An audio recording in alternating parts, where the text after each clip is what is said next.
with a fluency that came not just from certification study, but from having actually done the work in his lab, and it came across.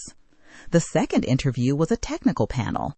There were 4 people in the room. The hiring manager, a man named Derek who had 12 years in the industry, and a way of asking questions that suggested he was always listening for the gap between what someone said and what they actually understood.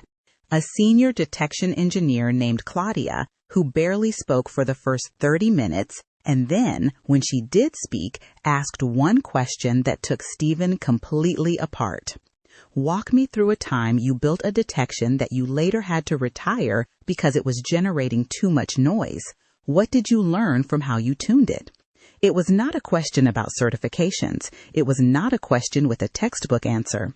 It was a question about process and judgment and the specific texture of experience, the kind of experience that came from having made mistakes and paid attention to them. Steven had a story. It was from his home lab, not a production environment, and he said so at the outset, transparently. But the story was real. He had built a detection rule for a persistence technique, run it against a sample data set, discovered that it triggered on completely benign administrative activity, spent 2 weeks adjusting the logic, learned something specific about context and baselining that he would not have learned any other way, and could articulate exactly what the lesson had been. Claudia watched him during the whole answer. When he finished, she nodded once, slowly, the way people nod when something confirms rather than surprises them. The third interviewer was the head of security, a man named Mr. Roland Fitch. He was 50, silver-haired, and moved through the room with the air of someone who had been asked one too many basic questions over the course of his career. He shook Steven's hand with the practiced cordiality of someone who had already formed a preliminary opinion and was now in the process of confirming or disconfirming it. He looked at Steven's resume. He looked at it for a long time. "You have a lot of certifications," he said. "Yes," Steven said. "More than I have," Fitch said. He said it without apparent inflection. "I know," Steven said. There was a pause. "That's not a compliment," Fitch said. "I understand that," Steven said. "At one point I thought it was a strategy. I've since revised that view." Something shifted in Fitch's expression. Not warmth exactly. Something more like the adjustment a calibrated instrument makes when the thing it's measuring turns out to be more interesting than expected. "Tell me what you'd actually specialize in," Fitch said. "If I hired you tomorrow and told you to go deep on one domain, and own it, what would it be?" "Detection engineering," Steven said, without hesitation. "Why?" "Because I've spent 6 months doing it in my own lab, and I can't stop thinking about it. Because the problem of designing detection logic is, at its core, a reasoning problem. You're building a model of what malicious behavior looks like from the inside of a data stream, and the adversary is constantly updating their behavior, and you have to anticipate that update before it happens. I find it genuinely fascinating, not as a career posture, but as a puzzle, and I think the people who are best at it feel that way." Fitch looked at him for a moment longer. "That's a good answer," he said. "It's also either completely true or the most practiced thing I've heard all week." "I can't prove which," Steven said, "but I'm happy to keep talking about detection methodology if you want to find out." Fitch almost smiled. He didn't, but he almost did. A week later, Steven received a rejection email. It said they had selected a candidate with more hands-on production experience. He sat with it for a day. He didn't enroll in a course. He didn't buy a study guide. He didn't add anything to the shelf. He sent a brief, professional thank you to Derek, the hiring manager. He mentioned that he understood the decision, that he had genuinely valued the conversation, and that he hoped to stay connected. Derek responded within the hour. He said the decision had been close. He said they'd selected an internal candidate who had been with the company for 2 years in a related role. He said Steven's technical instincts were solid, and his self-awareness during the Fitch conversation had been noted. He said, "Keep building." Steven printed that email. He didn't frame it. He folded it and put it in the drawer where he kept things that mattered but didn't belong on display. 9 months passed. He attended 14 more meetups. He spoke at 2 of them, once on detection rule development, once on the specific challenges of building home lab environments that approximated production conditions well enough to be educational. The second talk was recorded by the organizers and posted online. It got enough views that he started receiving occasional messages from people who'd watched it. Students, career changers, a few working professionals who wanted to ask follow-up questions. He answered everyone. He contributed 3 more write-ups to GitHub. One of them was cited in a blog post on a security research website that he had been reading for 3 years. He did not handle this with complete equanimity. He called Priya. "They cited your work," she said when he told her. "Not your credentials, your work. Do you understand what that means?" He was beginning to. He also, during this period, had a conversation with Danielle Okafor, the director of security operations, who had been the first person to tell him with genuine care what was wrong. He had emailed her 6 months after their initial call, not to ask for anything, but to say that he had been thinking about what she told him and that it had changed how he was approaching things. She had written back a short note. She said she appreciated hearing that. She said most people who received that kind of feedback got defensive. They had coffee once in a hotel lobby near LAX. She was between flights. He drove down from Koreatown. She gave him 40 minutes and 3 specific recommendations: a detection-focused community on Discord she thought he should join, a conference whose hallway conversations were worth the registration fee, and a book about adversary simulation that she thought would sharpen how he was thinking about detection logic. He read the book in 9 days. He joined the Discord that evening. He registered for the conference within the week. At the conference, in the hallway outside a session on behavioral detection, he introduced himself to a man named Antoine, who was the security manager at a regional financial services firm in Pasadena. They talked for 20 minutes. Antoine mentioned that his company was building out its detection capabilities. Steven mentioned the GitHub write-ups. Antoine pulled them up on his phone while they were still standing in the hallway and read the first 2 paragraphs of the most recent one. "Can I connect with you on LinkedIn?" Antoine said. "Yeah," Steven said. "Of course." He thought nothing more about it. 6 weeks later, a message arrived in his LinkedIn inbox. It was from Antoine. It was 4 sentences long. It said, "We have a detection engineer opening. It's mid-level, but with real ownership. I think you'd be strong for it. Are you interested?" Steven read it 3 times. He looked at the shelf. He thought about all the hours behind that shelf, all the exam fees, all the late nights and the early mornings and the weekends that had disappeared into study guides, the rejection emails, the conversations he'd had with himself in empty rooms, convincing himself that the next certification would be the one that finally moved the needle. The version of himself that had stood in an empty co-working space in El Segundo and considered walking back out to the parking lot before anyone spoke to him. He typed, "Yes." He did not embellish. He did not over-explain. He just said yes and sent it and sat back and let the thing be simple for once. The interview process was unlike anything he'd experienced before. It was rigorous, 3 rounds, including a technical assessment where he was asked to review a set of log samples and identify indicators of compromise, then write a detection rule addressing one of the attack patterns he found, and explain his reasoning in a written document. He worked on the assessment for 2 evenings and 1 full Saturday. He sent it in on a Sunday afternoon. Derek from the MSSP, who had encouraged him to keep building, had once said that technical assessments were less about whether the answer was right and more about whether the candidate could show their thinking clearly enough for another engineer to evaluate, extend, and build on. Steven had thought about that when he wrote his documentation.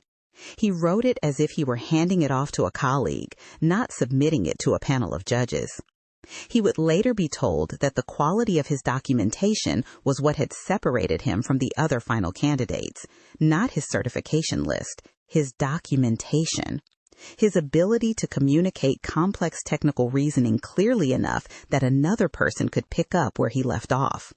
That was the skill his certifications had never tested. That was the skill 4.5 years of solo studying had never developed. That was the skill he had started building almost by accident when he began writing things down for an audience of GitHub strangers who might or might not be paying attention. The final interview was with Antoine and his director, a quiet woman named Sandra, who asked 3 questions in the entire hour and listened to the answers with the concentrated attention of someone who was not going to ask a follow-up because she already understood what she needed to.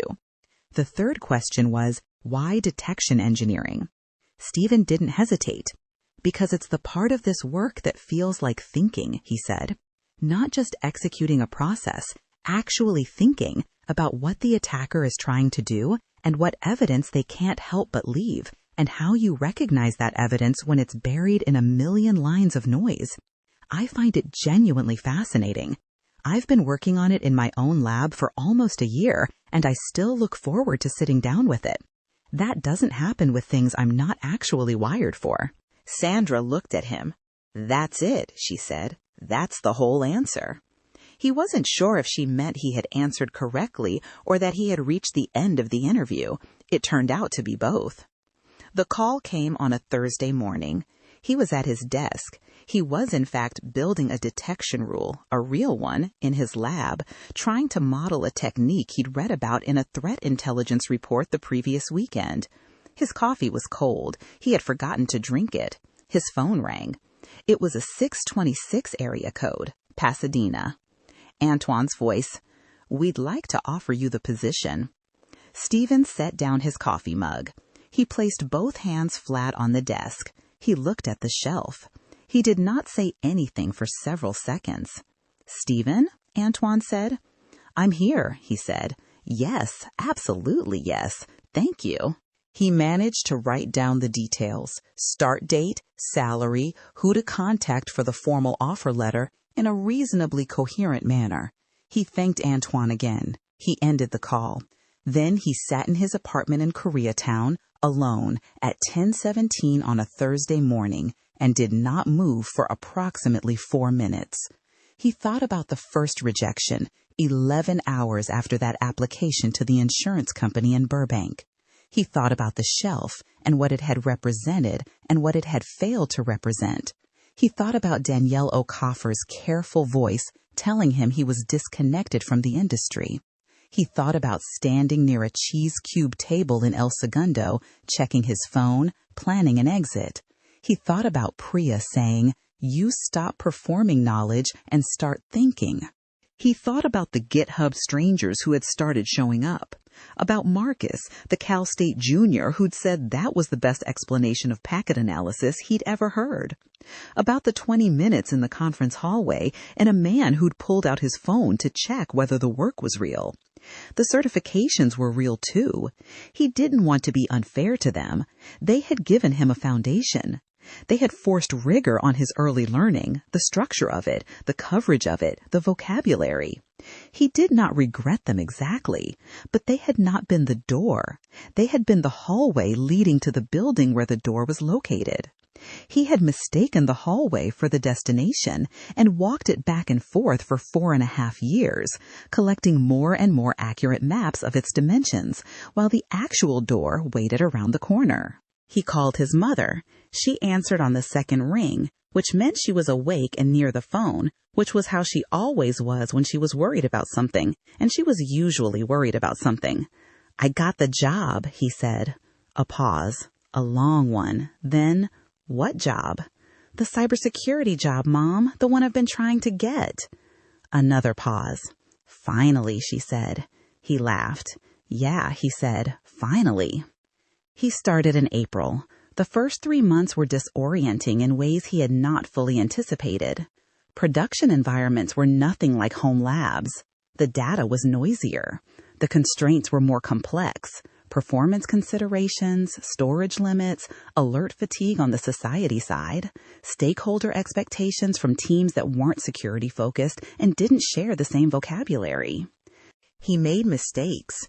A rule he'd written in his third week generated a surge of false positives that required 2 hours of triage by the on-call analyst. He owned it completely, documented the failure, rebuilt the rule, and added a validation step to his development process that he would use from that point forward. Antoine stopped by his desk the next day. "How are you feeling?" he said. "Humbled," Steven said. "Good," Antoine said. "That's exactly right." He learned the environment, he learned the team, he learned, slowly, how to calibrate the distance between what he knew in theory and what the data actually showed in practice, which was a smaller distance than he'd feared and a larger one than he'd hoped, and was in any case a navigable one. He stayed late on Tuesdays without being asked to. He volunteered for projects that were technically outside his lane, but adjacent to detection work. He built relationships on the society side, took analysts to lunch, asked them what generated the most noise in their queues, incorporated what they told him into how he thought about the rules he was building. He discovered that the people at the front of the alert queue had observations about detection quality that were invaluable and almost never solicited, and that soliciting them earned a level of cross-team goodwill that was, in professional terms, worth considerably more than another certification. 2 years into the role, he was promoted to senior detection engineer. The promotion came with a salary increase, a formal expansion of his responsibilities, and an invitation to begin mentoring 2 junior analysts who were being considered for rotation through the detection team. He accepted all of it. The mentorship was the part he hadn't expected to matter as much as it did. The first of the 2 junior analysts was a young woman named Carmen who had finished a cybersecurity boot camp 8 months earlier and had been in her current role for 3. She was sharp and eager and had, on her desk, a small stack of certification study guides. She was working toward her Security Plus and had mentioned, during their first meeting, that she was planning to follow it with a CYSA Plus and then probably a CASP Plus. Steven looked at the study guides. He thought about the shelf in his apartment, which was still there, though he'd stopped adding to it. He thought about what the shelf had cost him, not in money, though that too, but in time, in momentum, in 4.5 years of moving very quickly in the wrong direction. He didn't tell Carmen to stop studying. He didn't tell her certifications were worthless. He said, "The Security Plus is worth getting. It gives you the vocabulary and the foundation.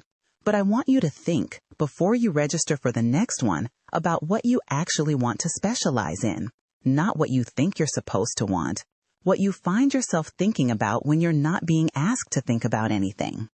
Carmen looked at him. "How do I figure that out?" she said. "Talk to people," he said. "Go to meetups. Volunteer for different kinds of work. Find the thing that makes your face change." She looked uncertain. "That's vague advice," she said. "I know," he said. "I spent 4.5 years looking for specific advice, and I got it wrong every time. The vague version turned out to be more useful." 3 years after his hire date, Steven was asked to sit on the interview panel for a detection engineer candidate. The resume came through the recruiter on a Wednesday. Steven read it Thursday morning with a cup of coffee that he actually remembered to drink while it was still warm. The certification list went on for half a page. CompTIA A+, Network Plus, Security Plus, CYSA Plus, Pentest Plus, Linux Plus, Cloud Plus, AWS Cloud Practitioner, Azure Fundamentals, Google Cybersecurity Certificate, Certified Ethical Hacker, Splunk Core User, Cisco CyberOps Associate, a dozen more. Steven set the resume down. He picked it up again. He read it from the beginning, this time more carefully, looking for the things that were not there. No projects, no contributions, no conference participation, no community involvement. A LinkedIn connection count listed inexplicably at the bottom of the resume in a section labeled Professional Network, the number so low that Steven did not feel comfortable writing it down even in his own notes. He felt something he had not expected to feel. Not contempt, not satisfaction, not the comfortable superiority of someone who had solved the puzzle and was watching someone else run into the same walls. He felt a specific, complicated sadness because he recognized all of it, the logic of it, the effort behind it, the genuine belief encoded in every line of that certification list that this accumulation, this proof would be enough. In the pre-interview huddle, the other panelists were skeptical. No hands-on experience, said Claudia. She had since moved from the MSSP to their firm as a principal engineer. Nothing in production, nothing collaborative. Overloaded on cert, said Antoine. We've seen this profile before. Steven was quiet for a moment. Let me ask him something in the interview, he said, before we decide. They agreed. The candidate's name was Jordan. He was 29. He had been pursuing cybersecurity for 5 years. He was nervous in the way that people are nervous when they have prepared for a version of something that turns out to be slightly different from the thing itself. His hands on the conference table were very still, which was a sign of effort rather than calm. The panel went through standard technical questions. Jordan answered most of them correctly. Some he answered very well. His foundational knowledge was genuinely solid, the kind of solid that comes from sustained, serious study. Then Steven leaned forward slightly. I want to ask you something that's not on the technical list, he said. Jordan looked at him. What part of detection engineering keeps you up at night in a good way? Not what you've studied the most, what actually fascinates you. A pause, a real one. Not the pause of someone who didn't know, but the pause of someone who had never been asked and was now actually looking for the honest answer rather than the correct one. Behavioral detections, Jordan said finally. The way that, if you design them right, they're less about specific techniques and more about the shape of the behavior. Like, you're not trying to catch the specific tool the attacker uses. You're trying to catch the thing the tool is doing, which means the detection ages better, which means you're actually ahead of the adversary instead of always one step behind. Behavioral detections, Jordan said finally. Steven sat back. Something in his expression settled. Keep going, he said. Jordan kept going. After the interview, in the hallway, Antoine looked at Steven. He doesn't have the experience, he said. No, Steven said, but he has the instinct, and I think he might be very close to doing the right things. Based on what? Based on the fact that he knew what fascinated him, Steven said, and he could say it out loud without preparing the answer. That's not nothing. They didn't hire Jordan that cycle. The position was filled by someone with 2 years of production experience who was a genuinely strong candidate. But Steven sent Jordan a brief, direct message after the process concluded. He said, "Your instincts are good. Find the community. Build something real and document it. Come back." Jordan responded 12 hours later. He said he had already signed up for a local meetup. He said he had found a capture the flag team. He said he was building a detection lab. He said, "Thank you." The shelf was still there. Steven had not added to it in 3 years. He had considered taking it down, but something had stopped him each time he thought about it. Not pride. He'd made his peace with what the shelf represented and what it didn't. Not sentiment exactly, though there was some of that. More a kind of fidelity to the record. The shelf was accurate. It documented something that had actually happened. It would be dishonest to erase it. But he had added something to the wall beside it. It was not a certificate. It was a printout of Derek's email from the MSSP, the one that had said, "Keep building," in a plain black frame he'd bought at Target for $8. Below it, in a slightly nicer frame, was the citation from the security research blog that had referenced his GitHub write-up.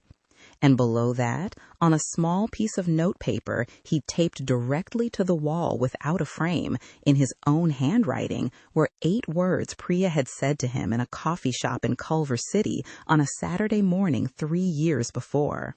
You stop performing knowledge and start thinking. He looked at those words sometimes, in the morning, before the workday began, and before the pigeons on the fire escape had started their arguments. He looked at them the way a person looks at something they want to remember, not because they're afraid of forgetting it, but because seeing it again each time still does something useful. The certifications had given him the language. The community had given him the context. The specialization had given him the identity.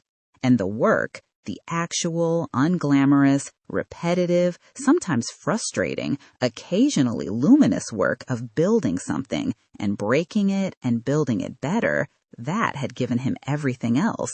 He had spent 4.5 years studying for a career. It turned out you couldn't study your way into a career any more than you could study your way into a friendship or a city or a life that felt like it belonged to you. At some point, you had to stop mapping the territory and actually walk into it. He had walked in, eventually, later than he should have, and with more maps than he needed, and with slightly sore feet, but he had walked in, and the door had been exactly where the people had said it was.